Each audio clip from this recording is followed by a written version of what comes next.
All right, so we are going to go over your Module 4 practice test. This is the same test that we went over in class, but I just want to have it for you guys so you can use the video as a way to review. Remember, like we talked about in class, a good thing to do is if you're struggling with a problem before I begin working it, pause the video, work it out yourself, and see if our answers match. All right, so for the first question, what is the value of the opposite of negative 14? So this is telling me where to start in parentheses and saying to do the opposite. So the opposite of a negative is always a positive. So I'm going to have positive 14. Remember, we also talked about that two negatives together make a positive. So that if we had another negative sign, it wouldn't have a pair and my value would be a negative 14. But since this has a pair of negatives, it becomes a positive. This is a 1-point question. Number 2, graph the set of integers 2, -3, -5, and 3 on the number line. So just like we talked about, these have your numbers already on the number line. All you have to make sure of is be careful, and if it has a negative, you're moving to the left of 0 to that number. So -5, 0 to the left. If it's a positive, we're moving to the right of 0. So that is all you have to do for this one. This is a 2-point problem. You get a half point for each number that you can put in there. So pay attention to your signs. Number 3, this is a 2-part problem.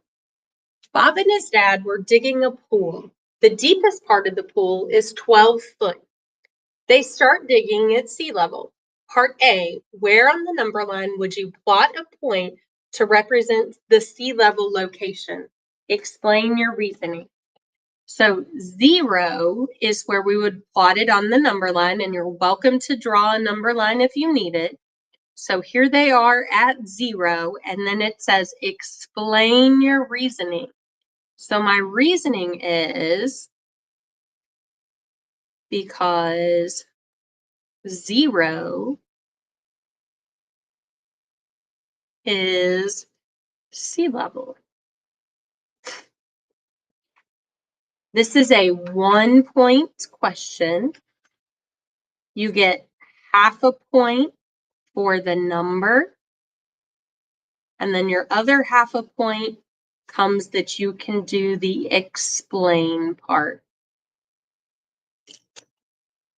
Part B now wants to know what integer accurately represents the depth of the pool and asks you to explain your answer. Well, if you start at 0 and you dig a 12-foot deep pool, you're digging down. So your integer is going to be a negative number. So in this case, -12. And again, explain your reasoning. So because you dug 12 feet down. So this again has the same point value as the one up there. So number 3 is a 2-point question. You need to have your answers in number form and then your explanations to get both of your points. Number 4. In Antarctica, the temperature outside was 25 degrees Fahrenheit. Overnight, the temperature dropped to -21 degrees Fahrenheit. How many degrees did the temperature drop?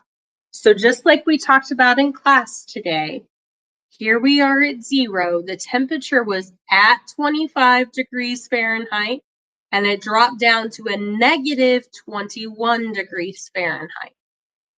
So our temperature changed from positive to 0, 0 to negative. So we changed 25 degrees here, 21 degrees here. So we know if we take 25 plus 21, then we would get an answer of 46. So how many degrees did the temperature drop? The answer would be 46 degrees. That would give me 1 point. My second point on this problem comes from this right here. Describe how you would use a number line to determine the number of degrees the temperature dropped overnight. So remember, it says describe. It doesn't just want you to put it on the number line. It wants you to describe in words. So this is where you would say,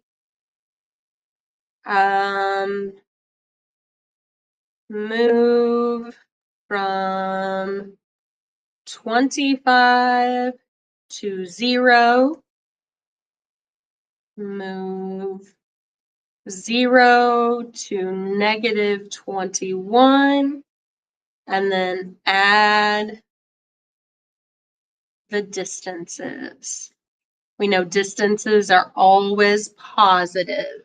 So when I add the 25, I moved in the 21, I am at 46. So there are 7 points on this front page.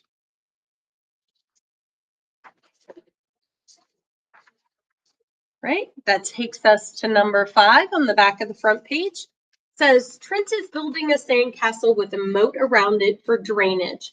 He wants the moat to be as deep as the height of the sandcastle. The sandcastle is 15 inches tall. What integer represents the depth of the moat?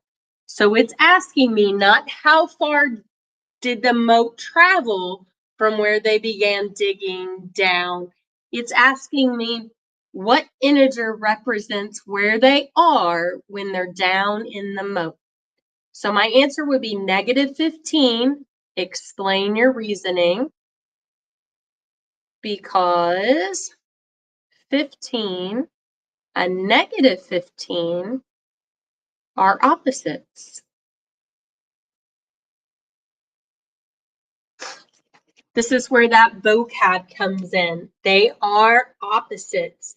It's telling him to do the opposite of positive 15. So that would be negative 15. This is a 2-point problem. 1 point will come from the number, and then 1 point from your explain.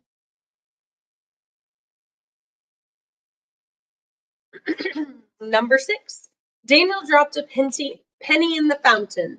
The location of the fountain wall is represented by 0 centimeters.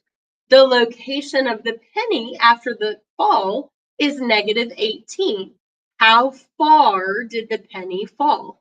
So this part of the question, how far did the penny fall, is asking me what was the distance that the penny traveled from 0 to get to the negative 18. So that's just 18 centimeters. This is a 1-point question. There is no partial credit. You either get it correct or you don't. Number 7. The Dead Sea is at an elevation of negative 431 meters. Death Valley in California is located at an elevation of negative 86 meters. Complete the inequality. So I see here that I already have the greater than sign. So I need my greatest number to be to the left. So in this case, negative 864 is greater than negative 86 is greater than negative 341. And now I need to explain why. Negative 86 is greater because it is closer to 0. Remember, we talked about negatives are the opposites of positives. So the smaller, the better, because that's getting you closer to 0, getting you closer to that out of debt mark. All right, this would be a 2-point problem. 1 point part A, 1 point part B. That takes us to number 8. Which inequalities are correct? Select all that apply. So make sure you look through all of these inequalities because this is going to be a 2-point problem on your test. You're going to get a half point each circle, okay, on your test.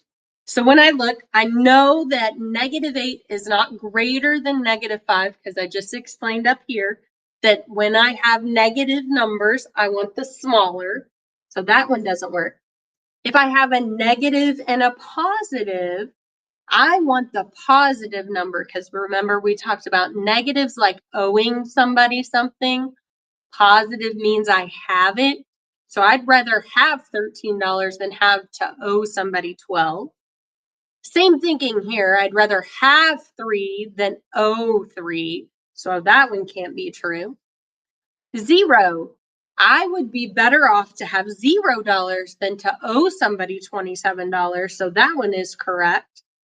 And on this one, no, I'd rather have 0 than owe somebody $9. So in this case, there was only one correct answer. On your test, make sure you go through all of them and select all that apply, because I promise that will not be the case. All right, so 14 points down so far. We have 3 questions left. Sang wants to run the 100-meter dash in a certain number of seconds. The table shows the change in time from her goal to the actual time for 5 races. So in race 1, she was 1 second under her goal. So that is like being -1. Race 2, she was 5 seconds over. So that's going to be a +5. Race 3, she was 3 seconds over. So a +3. 12 seconds over for race 4, +12. 5 seconds over for race 5, 4 seconds over. So there we have a 4. So put these in order from least to greatest. Remember, when I think of a number line, my least is my smallest negative number. So when I look here, I only see one negative number, so I'm going to start with it. So I took care of that one. Now I'm going to look at my positives. +3, then +4, +5, +12. Okay, so this is 1 point, just that I can get these in order. My second point on this problem comes from part B, that I can answer this question. Between which 2 races is her 3rd race? So when I look at her 3rd race information, that's the one that where she was at 3. So this one right here. So 3 is between her 3rd race is in between these 2 numbers, and -1 was race 1. That was the value for race 1, and 4 was the value for my race 2. So race 1, and race 5, sorry. So 4 was the value for my 5th race. So my second answer is race 5. I got that because the 3, the value of race 3 was actually 3, and it fell between these 2 numbers. So then I go back to my chart and see what those 2 numbers stood for. Question 10 is a very similar question. The only difference is now we're working with some decimal numbers. So using those rational numbers instead of just those integers. So a farmer weighs the pumpkins that each student grew. The table shows the difference between the actual weight of last year's award-winning pumpkin. Put the pumpkin weight difference in order from least to greatest. So again, I'm going to follow the same steps. I want to look for my negatives, go to the least. These are my 2 negative numbers. Remember, when we're negative, the bigger the number, the less that is, because that's the farther in debt, the more away from 0 we're getting. So I'm going to get my negative numbers taken care of. Now work on the positives. Remember, positives are opposite. So instead of going big to small, they're going to go small to big. So when I look here, I got the 0.1, 0.2, and the last one, 1.25. So again, least to greatest. So this is 1 point. And my second point on this problem comes from me answering this question. Between what two pumpkins is the weight of Ellen's? So here is Ellen right here. And it looks like she's in between these two weights. So I'm going to go back to my chart. 0.1 was the weight of Joey's pumpkin. And 1.25 would be the weight of Patty's pumpkin. So my answer here is Joey and Patty. Right? Remember, we talked about with these two that sometimes when we were given our information, it was put in the table, and sometimes it was put in our text at the top. So make sure you read your question carefully. All right, the 11th and final question, the final 2 points that are coming on this test. And I say 2 points because of this. You get 2 points because you get a half point. Each number gets you a half point. So when I look at 2/10, if I graph it correctly, I get a half point. So let's find 2/10. I know that's a positive number, so I'm going to be to the right. And it says 2/10. So there are 10, 1, 2, 3, 4, 5, 6, 7, 8, 9, 10 spots between my integer. So if I go over 1, 2 of those, this would be my location of 2/10. Remember, we talked about you always have to label them when they're rational numbers. On number 2, we didn't have to label because those were integers. They were putting it on the number line exactly where the number was. All right, another positive. Positive 1 3/10. So it says go over 1 and then 3/10. So 1, 2, 3 of the 10 jumps. So 1 and 3/10. Make sure you label it. Now we have a negative a half. Remember, think this. If I'm doing half of 10, I have 5. So I'm here at 0 and I need to go halfway to the next number. So when I count 5 over, halfway is going to be this bigger marker right here. -1 1/2. 5 over to the left. And -1 6/10. So I'm going to go -1 and then 6 of the 10 jumps.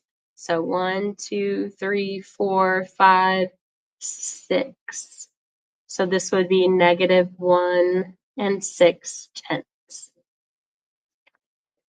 Like we discussed today, this is a 10-point test.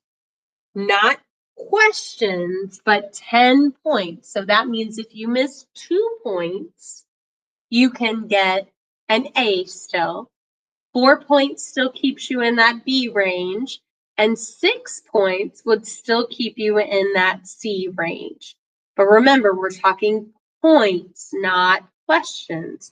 So make sure, like this was a 2-point question, make sure you read each question carefully, watch your signs with your positive and negative, because that could make a difference on your answer. Good luck studying, and I'll see you tomorrow.